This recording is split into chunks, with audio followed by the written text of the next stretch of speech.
You know how it is when you have this beautiful piece of fabric and you really love whatever is printed on it and you don't really want to cut it up and you can't really come up with a quilt idea for it or anything like that. That happens to me a lot because I hand paint a lot of my own fabrics and I'm like, what am I going to do with this fabric? And so what I've been doing a lot lately is hand beading and hand stitching that fabric using the motif that is printed on it as my stitching and beading guide. And I bead and stitch on lots of fabrics, but I haven't really done it in this way, using that print to kind of guide how I'm going to bead it. And so that's what I'm doing with this piece. This was hand dyed using a technique called deconstructed silk screening, which is just a funky technique for putting textural designs down.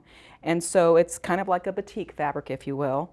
But it has these great circular designs that aren't perfect circles, this wonderful kind of zigzaggy design. I believe this was a washer, and so another circular design. And then I really like this spiral design that's in here. And so I'm going to use those as a guide as to where I'm going to put what beads. So I've already stitched this circle, and I think it turned out really, really nice. I like it a lot. I started by putting bugle beads in a row around portions of the circle, and then when the circle got really kind of messy like it was here, and I couldn't, there was no hard edge to guide me, I changed to a different type of beading. And then I surrounded this circle with little French knots, and I made sure that they were kind of rough and not very perfect so that they would kind of resemble what they're sitting on, which is rough and not very perfect. And then I had this edge of the circle out here, and so I just added some big stitches that are mimicking the little tiny stitches I put in here that's called ricing. And I left naked areas in the background here and added these wonderful flower beads and leaf beads. And so I basically let the circle kind of guide my stitching and my bead selection, and I'm really pleased with how it turned out. So now I'm working on this circle, and then I'll make some decisions about these other things. I'm using an embroidery needle with embroidery floss for anything that I can, meaning that if it will go through the bead, I'll use it to put the beads on too. If it won't go through the bead, then I switch to a silamide. This is a silamide or a beading thread. You can also use hand quilting thread. You just want the thread to be very strong. So here I've got this wonderful bead here that's square, and these are all glass beads. And the bead has 2 holes in it that go all the way across. So a total of 2 holes on one side and 2 holes on the other. And so I thought they would be perfect on this arc, this partial circle. So as I laid them out, I just thought, oh yeah, that's just going to be fabulous, and then I'll probably put some beads in between. Right now I'm just stitching down one side, and then I'll go and stitch down the other side when I come back. So what I basically do is bring the needle out and put on the bead, and then take the needle back down the width away that I want it to be. Let me get that in place real quick. There we go.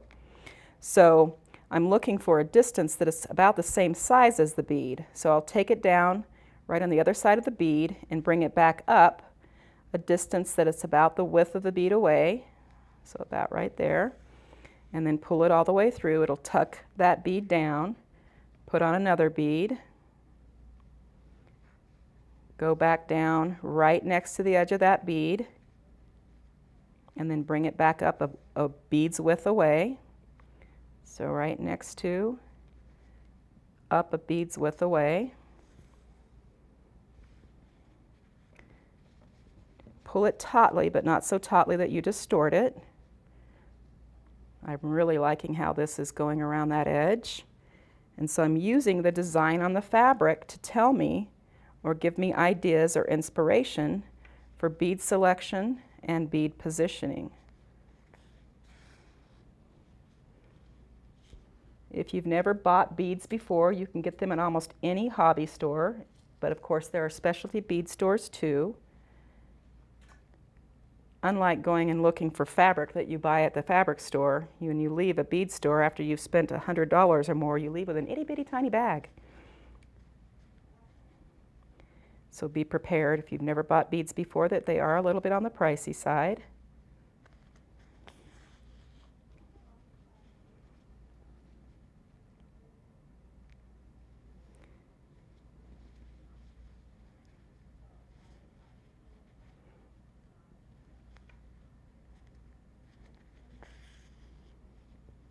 So So I'll just do one more because I don't want to go too close to the edge because I'm not sure where I'm going to be putting a binding or what type of binding I'll put on. And after I get this bead down, then I'll go ahead and I'm going to bring it out on the other side so that I can really quickly go through the opposite side of all of these beads. So I'll go through and then down and then bring it up so I can go through the opposite side of the next one and through and pull through so that I can stitch that second side down. Okay, so that will be the next thing that I do, is stitch that second side down and they'll lay down flat. But before I do that, I can do that later. I want to kind of show you some other ideas that I'm going to do to finish this piece off with. So I've got some space in between each of these, and I left that space on purpose because I figured I'd put another bead in between there. And I'll probably use a very simple seed bead, but I want it to make sure that it shows on that purple. And I'm not seeing one that I could probably use there, so maybe instead I'll use a bugle bead. So I could lay a bugle bead either lengthwise in between each one or widthwise in between each one, and I'll see which one I like better. Oh, I definitely like it going long ways. So I'll probably come in and do another row of those in between there. It's this one over here that's really exciting me because I have this wonderful triangle shaped bead. And these all have a little point on them. And I thought that would be very, very fun to do, to put that triangle bead. And what I'm going to do is I'm going to use my needle here so I can position these. So I can take the point of that triangle bead and position it down in that corner of each of these.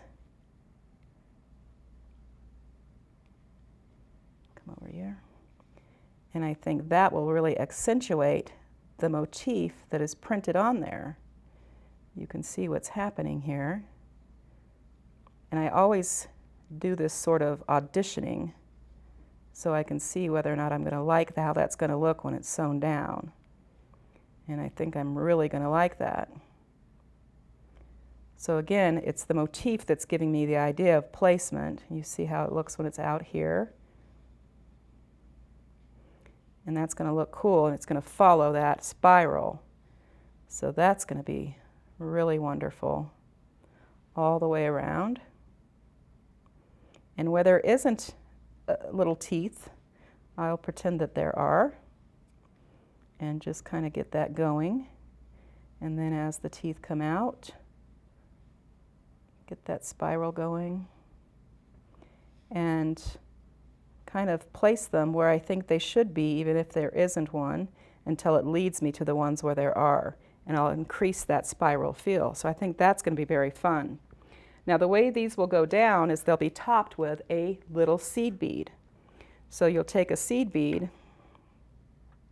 and it will sit right on top of each of these little triangles, and they'll hold it down. So that triangle, that seed bead, will sit right on top of that triangle there, and that'll look really cool.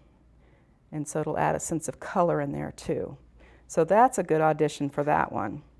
Which leads me this next big circle, and I can do just about anything I want to with it because it's really wide and it gives me lots of opportunity to put something really cool in there. I happen to have these really big, beautiful beads here that I've been wanting to use, and I was thinking that they would look good across here, and I think they will look very good across there, but I don't have a lot of them. So as I audition them, I know I'm going to have to move them pretty far apart, but look how they look like spokes on that. That's very cool. Very, very cool. So I'll have to put something else in between, but then I also have these that have a similar feel to those, but a different shape. So I think I want to use them too, someplace else. So if I come down here and possibly put them around this circle, that might be really cool. Chunky beads and chunky beads. So I think that might work. I like that a lot too. This is a partial circle. I could repeat that and put 3 in there maybe. I'm not sure, but I'll look at that and see. So what you're seeing happening is that I'm using the motif that is printed on the pattern, on the fabric, to guide all my decisions and all my choices. These are a very cool little bead too. They're a drop bead, which means that they have their hole on one end and they kind of hang loose. And so I could use that drop bead here too, and that might be a better option to go around the center of this. I think that might look really cool also. It's a little more delicate, not so hefty.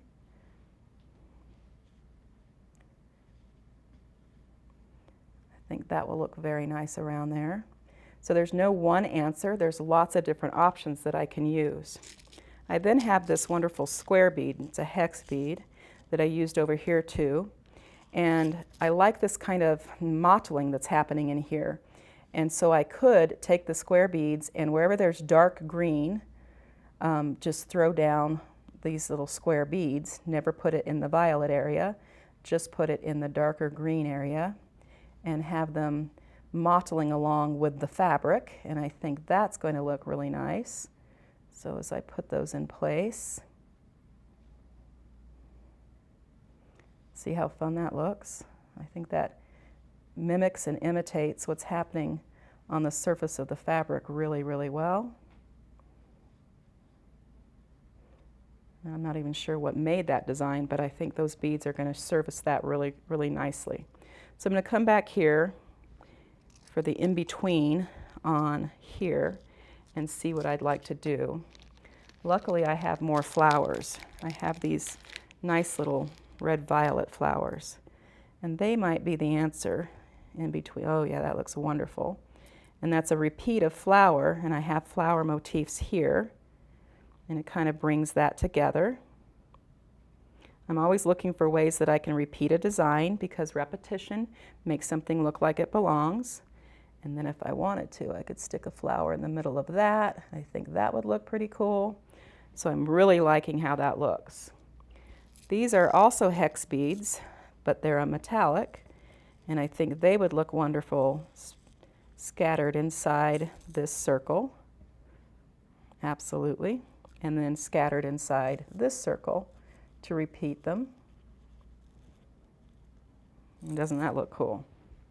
So basically what I'm doing is I'm auditioning all of these different beads to see how they're going to play out across the surface, and then I'll go ahead and do the stitching. After that stitching is done, then I'll determine what type of hand stitching to do or where to do it, because all I'm going to do is this seed stitch. Some people call it a ricing stitch. So I'm just going to show you real quickly how I would sew down the beads that have a topper. So that would be these beads right here. And then I'll show you that rice stitch real quickly, and then you'll be set to go ahead and do some bead work on motifs of fabric of your own. I'm going to go ahead and use the silamide because I happen to know these tiny seed beads will not take a big needle. And I'm going to make sure I have a needle that they will take. So I always take the needle I'm planning on using, and before I put the thread on it, make sure that the seed bead pulls over on it, and this one does. And I'll thread the needle, and I only need a single layer of thread because this thread is very, very strong, and I'll knot it. The nice thing is that there's no back on this piece yet. That will go on after all the beads are down, but before I do all of the stitching. I'll do some of the stitching, but some of the stitching will go through all the layers, and some of it will only go through the batting and the top layer. So I'm going to come in from behind where I want the middle of my triangular bead to be. Grab the triangle bead with the tip of my needle, and then grab the seed bead with the tip of my needle. Normally I would put this on the fabric here, but push the whole thing down. Now I'm not going to go through the seed bead, I'm only going to go through the triangle bead, and I'll pull the thread all the way through, and that'll suck that seed bead down on the surface of that triangle bead and hold it in place. Then I'll bring my needle up again where I want the center of my next triangle bead. Do the same thing. Grab the triangle bead, grab the seed bead, set them down on the surface, go through only the triangle bead, not the seed bead, and it will suck that triangle down, and I'll move over to the next one. So that's how simple it is to sew on beads. They don't require a whole lot of fancy stitching. We're not doing any fancy stitching. We're actually just adding beads to add to the motif that is already printed on the surface of the fabric. But right now you can see how cool these triangles look on the points of this little portion of the print. That just looks wonderful. Okay, and then I'm going to show you what a seed stitch looks like, or ricing. So, I need my needle back.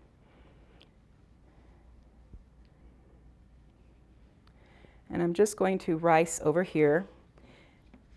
I'm going to take a stitch that is, I'm going to start from the back here. Take a stitch that is the size I want my ricing to be. So I'm going to take a stitch that's about 1/8 of an inch, and I'll pull my thread back up. So I've got my first stitch there. Take another stitch in a different direction, pull my needle back up, take a stitch in another direction, pull my needle back up. There's really no rhyme or reason to which direction I'm starting in or moving in. I just keep moving from direction to direction, making my stitch lengths as consistent as possible. And this is supposed to look as though I have thrown out a handful of rice, and that's why some people call it ricing, or little seeds, and that's why some people call it seed stitch.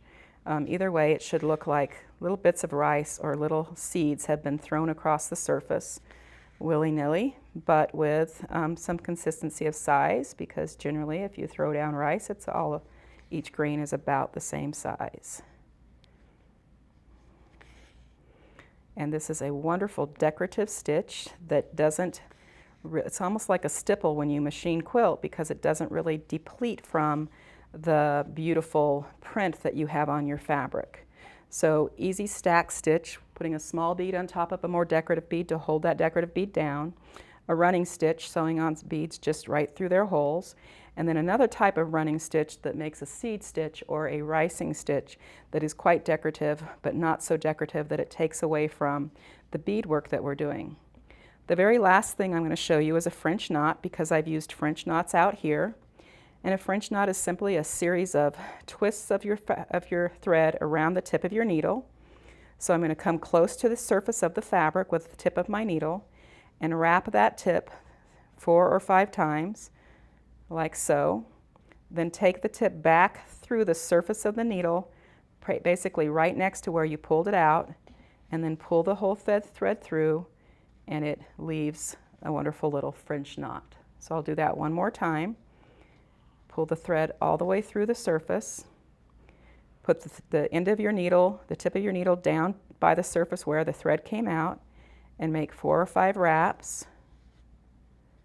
Put the tip of the needle back through the surface about where it came out. Pull it all the way through. And there's your little French knot. So very simple stitching, nothing that requires a whole lot of skill set, other than paying attention to what's printed on the surface of your fabric and using some of those beautiful prints whole, like they were designed by their designer, and really showing off that wonderful, wonderful motif.